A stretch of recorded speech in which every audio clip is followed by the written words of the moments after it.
कलियुगामध्ये स्वामी भक्तांची संख्या का वाढत आहे? या युगामध्ये माणसाचे जीवन हे तणावपूर्ण आणि समस्यांनी भरलेले आहे. या सर्व गोंधळामध्ये महाराजांवरची श्रद्धा आणि भक्ती प्रचंड प्रमाणामध्ये वाढत आहे. महाराजांची उपासना कठीण नाही. ती कोणत्याही वयोगटातील कोणत्याही परिस्थितीत असलेल्या व्यक्तीला सहज करता येते. फक्त स्वामींचे नाव जरी घेतले तरी त्यांच्या कृपेचा अनुभव मिळतो. हा साधेपणा आणि सहजता लोकांना अधिक आकर्षित करत आहे. आज भारतभर आणि परदेशामध्ये सुद्धा महाराजांची मंदिरे, केंद्र हे भक्तांना एकत्र आणत आहेत आणि त्यांच्यामध्ये श्रद्धा वाढवत आहेत. आज सोशल मीडिया, यूट्यूबमुळे स्वामी महाराजांचा महिमा जगभर पसरलेला आहे.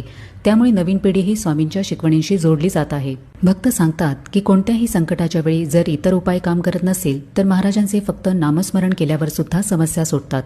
स्वामींच्या अवतार समाप्तीनंतर सुद्धा त्यांचे भक्त आजही त्यांच्या चमत्कारांचा अनुभव घेत आहेत. कठीण प्रसंगामध्ये लोकांना स्वामींची भक्ती हा मोठा मानसिक आधार वाटतो. त्यामुळे भक्तांचा स्वामींवरचा विश्वास